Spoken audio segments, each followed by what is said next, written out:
오늘 우리가 살펴볼 시편 3편은 대적들로부터 위협을 받고 있는 다윗이 하나님의 보호와 도우심을 구하는 기도의 노래입니다. 학자들은 본문이 다윗이 아들 압살롬의 반역을 피해서 달아날 때 고백했던 시로 추정하고 있습니다. 다윗이 가장 사랑하는 사람들 중 하나인 그의 아들 압살롬이 스스로 왕이 되기 위해서 다윗을 죽이려 위협하는 상황이었습니다. 게다가 다윗의 신하였던 자들 중에 다윗을 배신하고 압살롬의 편에 서는 자들이 늘어났고, 다윗을 찬양하던 백성들 중에서도 다윗을 비난하며 압살롬 편에 서는 자들이 늘어나고 있었습니다.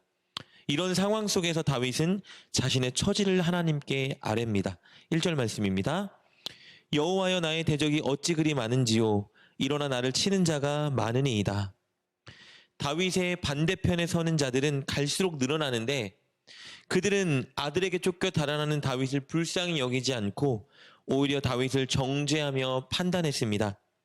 그들은 다윗이 하나님께 죄를 범했고, 그래서 하나님께 버림받았기 때문에 큰 고난을 당하고 있다고 다윗을 정죄했습니다. 그리고 다윗에게 더 이상 하나님의 도움과 구원은 없을 것이라고 결론을 내렸습니다. 2절 말씀입니다. 많은 사람이 나를 대적하여 말하기를 그는 하나님께 구원을 받지 못한다 하나이다. 상황은 최악의 상황으로 흘러갔고, 모두가 다윗을 정죄하며 안 된다고 말하는 그 순간, 다윗은 상황과 사람들의 정죄를 뛰어넘어 하나님을 향해 시선을 옮겼습니다. 그는 하나님이 어떤 분인지에 초점을 맞추기 시작했습니다.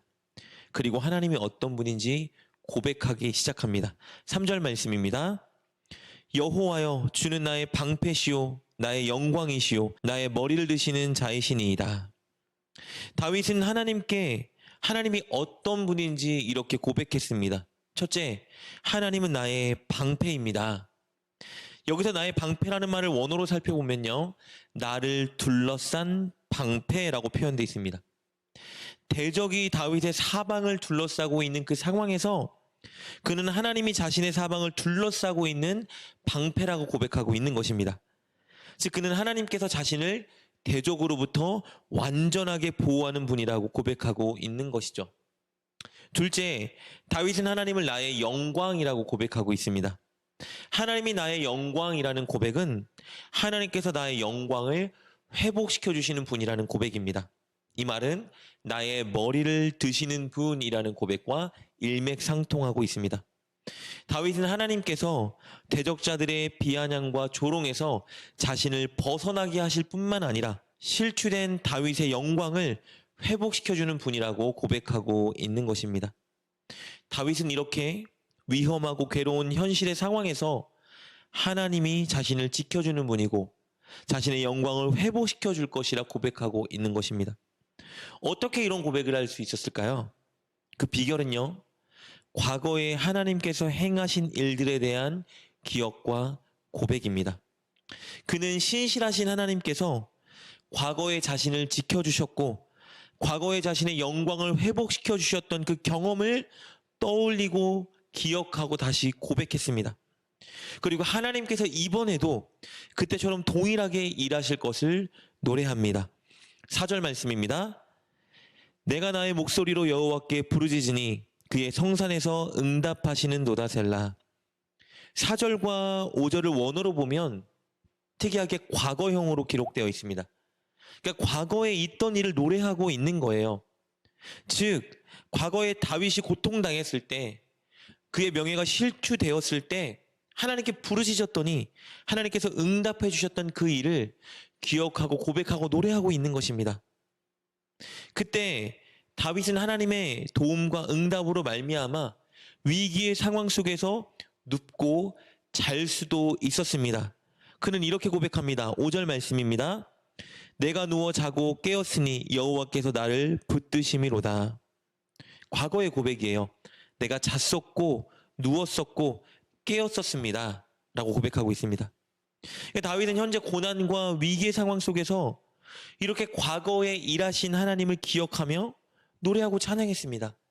그리고 하나님은 어제나 오늘도 내일도 동일하신 분이기에 다시 한번 하나님께서 자신을 도우시고 회복시켜 주실 것을 확신하고 노래하고 있는 것입니다. 그리하여 이제 다윗은 이렇게 고백하는데요. 6절 말씀입니다. 천만인이 나를 애워싸 진친다 하여도 나는 두려워하지 아니하리이다. 다윗은 결단하고 있는 것입니다. 하나님은 이번에도 동일하게 나를 도우시고 나의 명예를 회복시켜 주실 분입니다. 그러니 저는 대적들을 두려워하지 않겠습니다. 하나님의 도움을 확신할 것입니다. 노래하고 있는 것입니다.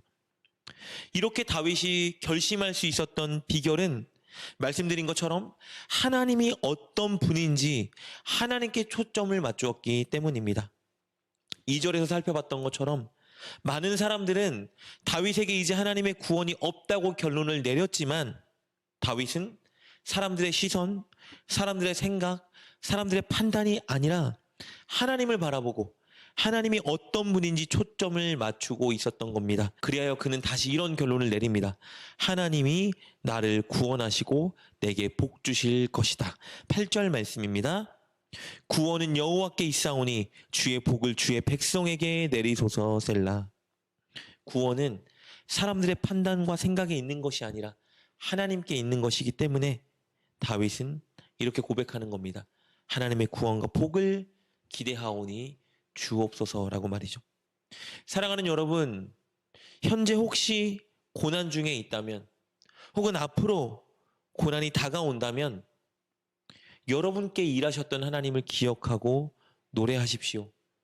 현재의 어려움과 고난에 초점을 맞추지 마시고 여러분을 도우셨고 지금까지 인도하신 놀라운 에베네셀 하나님께 초점을 맞추십시오. 그리고 그 하나님이 어떤 분인지 고백하십시오. 하나님께서 이번에도 동일하게 역사해 주실 것입니다. 그럴 때 현재 고난과 어려움은 작아지고 나를 도울 하나님을 향한 믿음과 기대가 더욱 커지게 될 것입니다.